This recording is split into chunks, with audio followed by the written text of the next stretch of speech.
On December 11, 2010, a cadaver dog found 4 women wrapped in burlap, spaced 500 feet apart along a New York beach. Wrapped in burlap, placed roughly 500 feet apart along a New York beach by a killer who then called their families. December 11, 2010. Suffolk County Officer John Malia was running a routine training exercise with his cadaver dog, Blue, in the thick bramble along Ocean Parkway near Gilgo Beach.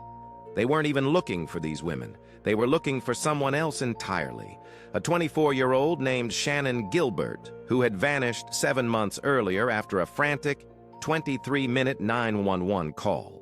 Instead, Blue stopped at a decomposing bundle of burlap. Inside was Melissa Barthelemy, missing since July 2009. Within 2 days, 3 more burlap bundles, 4 women laid out like markers along the same quarter-mile of highway, a highway thousands of commuters drove past every single day. Police realized they weren't looking at a crime scene.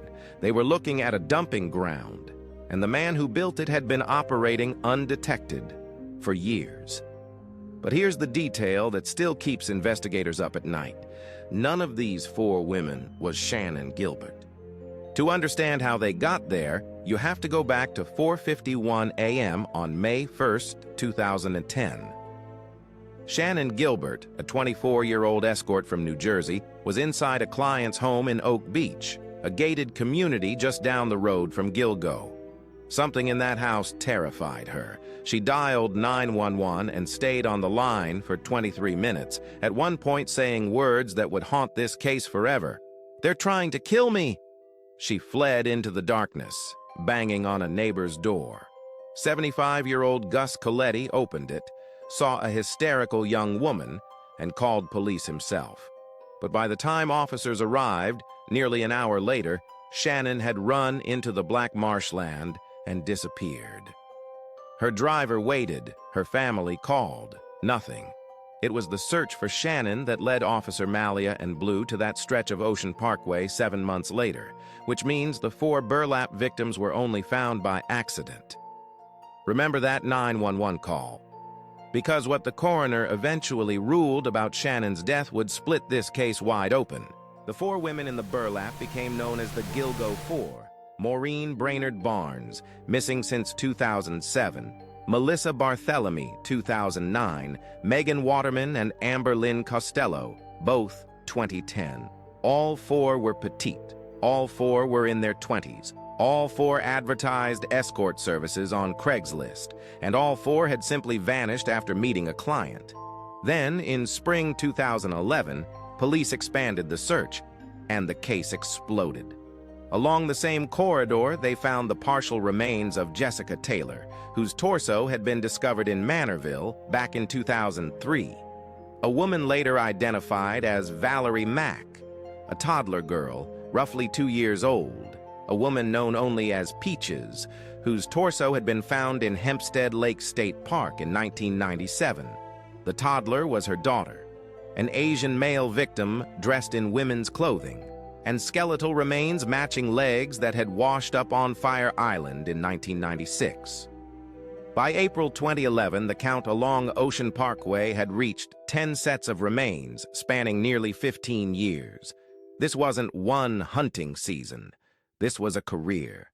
And then the killer did something almost no serial killer ever does. He picked up the phone. In the weeks after Melissa Barthelemy disappeared in July 2009, her teenage sister Amanda started getting phone calls from Melissa's phone. At first, silence. Then a man's voice, calm, mocking, vulgar. Over at least 7 calls, he taunted a grieving 16-year-old girl, asking if she knew what he had done to her sister. Police traced the calls and hit a wall. Every single one was placed from packed locations in Midtown Manhattan, Times Square, near Madison Square Garden, areas so dense with people that cell tower data was useless. He kept every call under 3 minutes. This wasn't impulse. This was a man who understood surveillance, understood technology, and understood exactly how long police needed to find him. There was one more thread. The night Amber Costello vanished in September 2010, her housemate Dave Schaller saw her final client. He described a massive man, 6'4", maybe taller, heavy-set in his 40s. Schaller called him an ogre, and he drove a distinctive vehicle, a dark first-generation Chevrolet Avalanche. Police had that description in 2011. Hold on to it, because it would sit in a file untouched for over a decade. So, why did it take 13 years? Because the investigation itself was rotting from the inside. Suffolk County Police Chief James Burke, the man overseeing the case, was later convicted of beating a handcuffed suspect in an unrelated matter and orchestrating a cover-up. He reportedly blocked the FBI from fully joining the Gilgo investigation. Meanwhile, in December 2011, searchers finally found Shannon Gilbert, her remains lying in the marsh less than a half-mile from where she'd vanished. The official ruling: accidental drowning. She panicked, ran into the swamp, and died of exposure. Her family never believed it. They commissioned an independent autopsy that found injuries consistent with strangulation. Was Shannon a victim of the same killer, or the tragic accident that accidentally exposed him? Even now, no one can say for certain. Then in 2022, everything changed. A new commissioner, Rodney Harrison, formed a fresh task force with the FBI and state police. They pulled the old files. They found Dave Schaller's ogre description, and they ran a simple database search. Dark green first-generation Chevy Avalanches registered near the victim's last known locations. Within 6 weeks, they had a name: Rex Heuermann, a 59-year-old Manhattan architect, 6'4", 240 pounds. He lived in Massapequa Park, directly across the bay from Gilgo Beach, in the same house his entire adult life.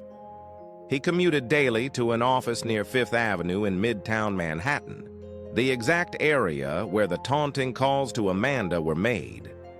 Investigators put him under surveillance, and on a January night in 2023, they watched him toss a pizza box into a trash can outside his office. They pulled the crust.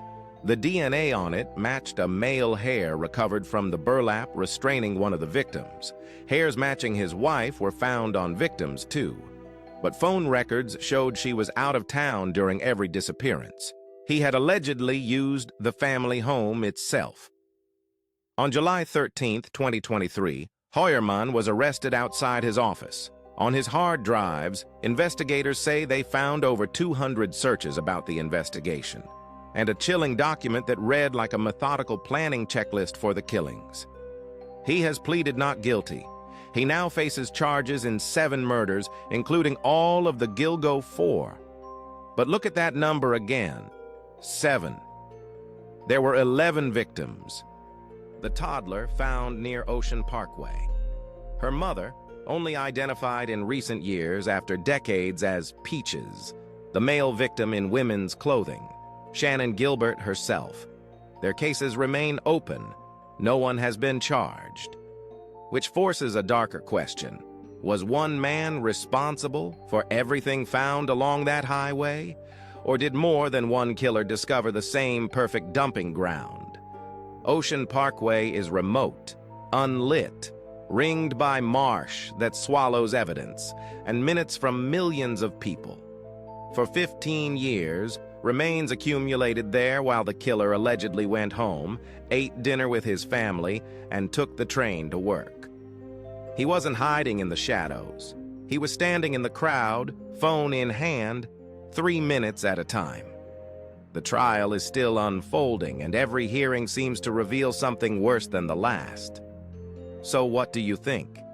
Was Shannon Gilbert's death really an accident? The accident that exposed everything? And who put the others in the marsh? Drop your theory in the comments below, and if you want more cases like this, you know what to do. But here's what nobody tells you.